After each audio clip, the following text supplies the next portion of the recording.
Thank you for being here. This means a ton to me. I'm so grateful.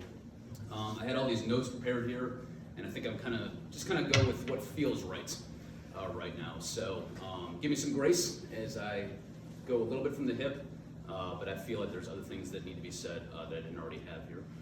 So I might use a little guidepost here for a second. But Colonel Brawley, Colonels Marchese and Smoot, I believe you're logged on remotely. Colonel Donham, I think I saw you in the back there. Colonel Arnett, battalion command teams, and then I think I saw Lieutenant Colonel Bohm as well. Lieutenant Colonel Choi, or as I learned is pronounced Choi in Korean. Thank you all for being here. And again, everyone, this is just absolutely fantastic, absolutely amazing. Colonel Brawley, your comments were very well received. I love working with you, the command team, and being an Arctic Wolf day in and day out, being an Arctic Angel as well. This job means the world to me. This post, this brigade are everything to me. I was forged as a judge advocate here in 2015, the first time around, and I begged to come back, and it finally happened. And it's been amazing for me, for my family. I know Rebecca absolutely fell in love with this place, the same way I did, and I hope that our children feel the same way. We're already talking about for down the road, whenever that is, but obviously that time will come, coming back here post-retirement. So this place just means the world to me. Thank you for your comments. Thank you for the steady leadership that you provide every day, sir. The fact that you're simply willing to stop by a Stafford's office and check in on him, talk shop, talk about Korean cooking, some kalbi, anything. That means a lot to you, that you would take away your busy time to just join us and just check in on the men and women that you lead every day. The fact that you emphasize, which I feel is especially important for judge advocates, whether it's me or Zach or Dan Brown, you emphasize for everyone the importance of not bringing emotion into critical decisions. Emotion has its place, and you may see that in a moment, but we need to bring with facts, we need to bring logic to solve some of our critical problems. That's something I keep in mind every day, and thank you for that. Likewise to the OSJ leaders, again, I don't know who's logged on, but ideally Colonel Marchese, Colonel Smoot, Lieutenant Colonel Robinson, and the rest of the foundation, Sergeant Major Moore, I see in the back there, Chief. What you all bring to both shops, North and South, every day, and holding each other to account has been critical for me, especially for Lieutenant Colonel Robinson, Colonel Marchese. You have really helped refine me in balancing what is. I tend to focus on the qualitative side of legal analysis and what we do every day, and balancing that out with the quantitative side, keeping the trains running on time. It's been something that I've really wanted to reshape. I love talking with a battalion commander, a CSM, a company commander, a company first sergeant day in and day out. I could do that all day long. But you guys have really helped me focus on, especially as I rise in rank, keeping those trains running on time. So thank you for that. To Blackhawk, Bobcat, Blockhouse and Legion previously, Automatic, Opahe, Kodiak. There's stories I could tell about each of you and your predecessors from way back. It means the world to me to talk through battalion command level issues. Again, I could do it all day long. They're fascinating discussions, whether we're talking about a senior leader issue or our most junior soldiers, how we can help prevent cold weather injuries, when it comes to investigative quality to figure out what is it that leaders are and aren't doing. I truly love helping to solve the problem or whatever puzzle it is. So thank you for your communications, texts, emails, phone calls. Keep it up, and they just mean the world to me, absolutely. To the company command teams, I think there's only one here, but the Emily Haddletons, the First Sergeant Theuses, the First Sergeant Himes of the world, both Luke Himes. You guys are fantastic. The Eddie Quates, Hans Federhoffs, I could go absolutely on and on. I love the questions that you guys bring, and if we can be a spark of hope, my team in the middle of the night for whatever is going on, bring it. We're happy to help out, and those kind of, I hate to say it, but street level issues are really what motivate me, and I would gladly do that all day long for the rest of my career. So thank you for the questions you bring and for what you do to treat your soldiers right.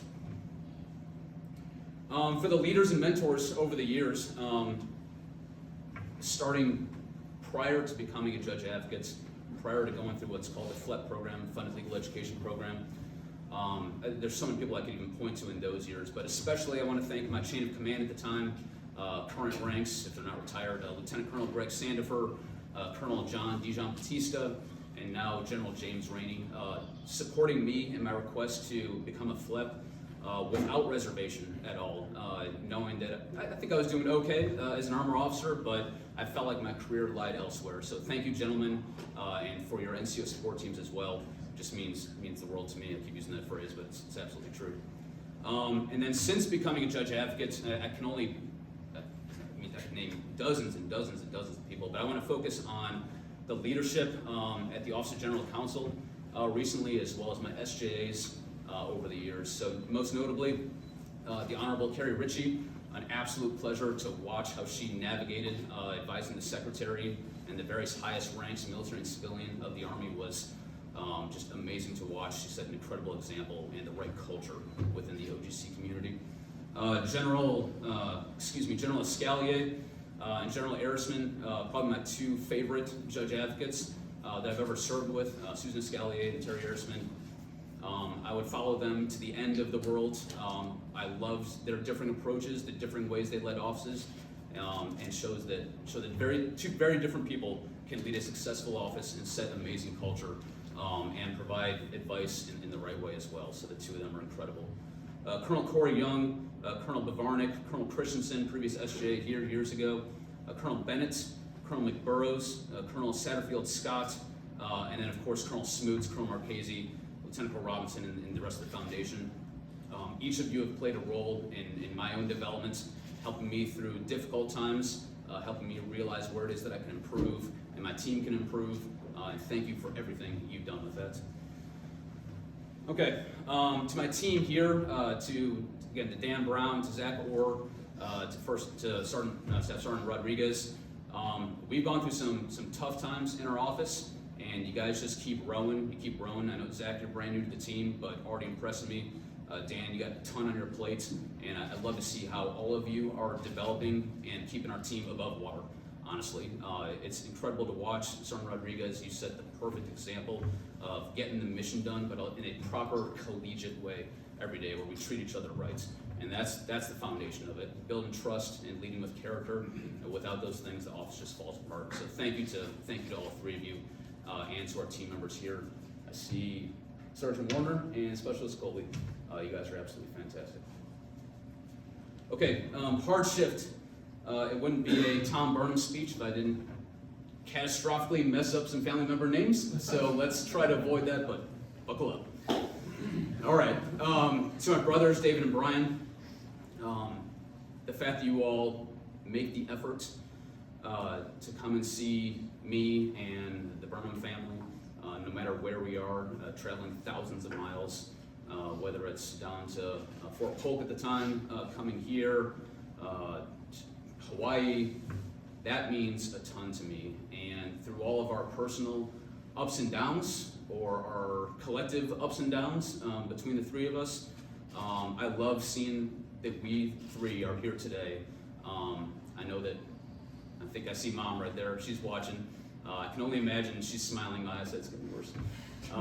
But this is just absolutely fantastic to have the two of you here. Alec, it's a pleasure to finally meet you. And thank you for taking care of Brother Brian here. Christelle, I know you're not here right now, but you're absolutely fantastic. We've met a couple times now. You are the perfect match for David, and she's just an absolutely wonderful person. David, I'm very happy for you. To my step-parents, Julie and Dan, you all are incredible people. You've had incredible careers. Julie, yours continues on. I love talking shop, I love talking business with you, and whether you come from the real estate side or Dan Pop coming from the federal SES side, you are both incredible people, and I've really enjoyed the past 10, 15 years or more, I think, talking with both of you, and most importantly, how grateful I am for the rocks that you are to my parents and the support you provide them. So thank you very much, and brothers, step-parents, I love you both. To my in-laws, Debbie and Jim, I think I saw Jim on the camera before, watching from home right now in Illinois. You've continued to provide just an amazing home base for me and my family. That's kind of the term that I use. And just outside of Kankakee, Illinois, for pushing 20 years now. Whether it's moving every year or every 2 years at most, it's been an incredible foundation for me, and I think for the family to go back there just over and over and over again. Debbie, it was wonderful seeing you just a few weeks ago, and I hope your recovery is continuing to go well. You're a wonderful person. Jim served in Vietnam. He was drafted. He's a wonderful man, served our country, and I genuinely hope that we can continue to share stories and that we can fish next time that I'm back in Illinois. I want to share that with you very much. So I love you both as well. Thank you.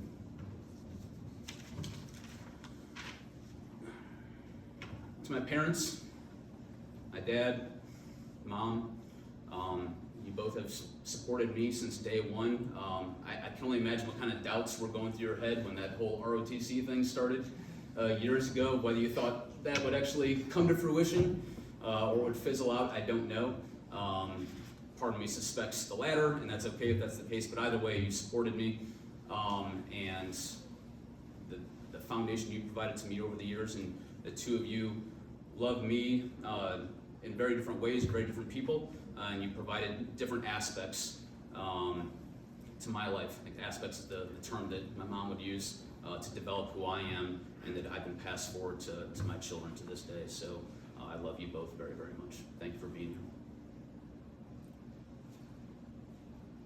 To my children, Colin, Deacon, and Marin, I don't know if I say it enough. I hope that I do, but I'm so proud of each of you individually and collectively. The way that the three different connections of you deal with each other, and then the collective of the three of you is just an amazing thing to watch every day. You each bring something different to our family, and you are each bound to do great and wonderful things. Your resilience, all three of you, with the amount of moving we have to do, especially you, Colin.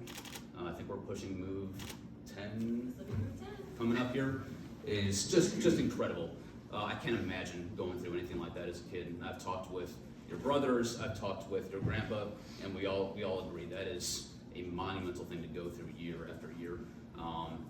Just truly awe-inspiring. On that note, if I have a member of the audience that can help me out for a second.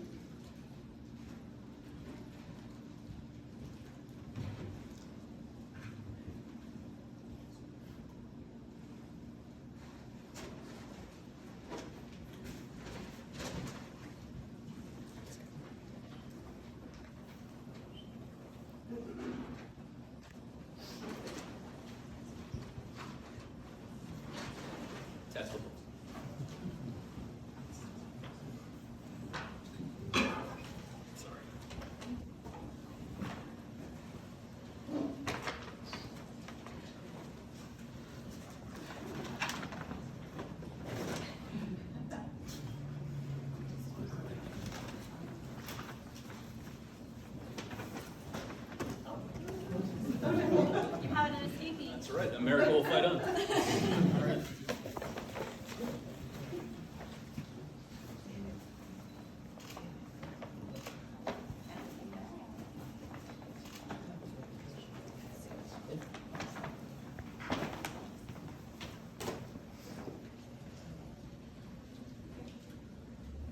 All right, I think that about wraps it up. Did I forget anyone? All right, in some ways, here's the heart of the speech right here. Before I get to my final thank yous, plural, I want to rewind about 8 years when I was standing in front of my family and my coworkers in Fort Polk, now Fort Johnson, and as I finished up my speech, the gentleman who pinned me, Colonel Dave Doyle, turned to me, and everyone's starting to socialize, they're getting their food. He turns to me and he whispers, shakes my hand, and says, "Tom, congrats again. It only gets harder from here on out." And that was, I just pinned, 5 minutes earlier, and talk about epic timing. That's something you could put in a movie right there. What I didn't know is that would have a few different aspects. just being a field grade leader in this Army, in maintaining our state of readiness and leading soldiers and providing increasingly difficult echelons of legal advice is a task in and of itself. And I'm assuming someone can make the same comment to me right now as this speech finishes. But that had a whole other aspect for me. If you rewind about 5 minutes before that part of the speech, I had talked about medical difficulties that I'd had when I was out in the field doing stuff at JRTC, and I was looking forward to being on the backside of that. What I didn't realize is that journey and that mind, a word that I shouldn't have used here, would only be starting for me. I went on to experience pushing 7.5, 8 years of the most difficult anxiety and the biggest hurdle I've ever encountered in my life. And could not even begin to explain what anxiety is. I thought anxiety was getting nervous before a speech. No, it's anything but that. Anything that I had encountered before then paled in comparison to that tall hurdle that I have not beaten, but I am beating. And I wanted to take this moment while I have a captive audience to talk about how important that is. These people right here, my family, are the most important people in my life, but working through anxiety has been the most important thing in my life. And if there's one person out there who's in the audience right now, who's physically here or is logged in, or if you know someone who's encountered something like that, I would love to talk to you. This moment right here is big enough, but if there's one person that I could help, I'm not licensed, that would make this day worth it tenfold all over again.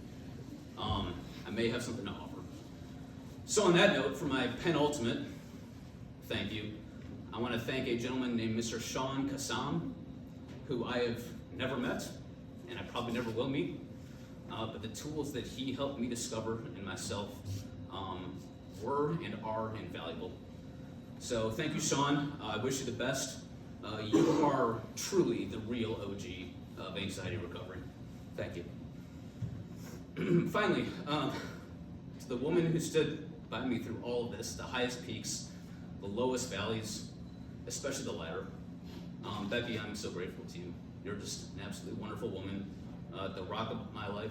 Your infinite patience, especially over these past few years, your care for our children, your ability to plan every aspect of what we're doing, where we're going, is to a T every time is incredible.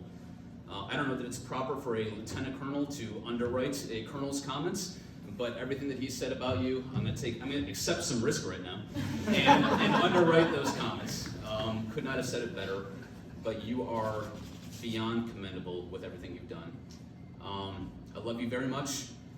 This is but a token of my gratitude here, but it's from your favorite shop, other than Cafe Disturda. So just want to pass along again this token right here.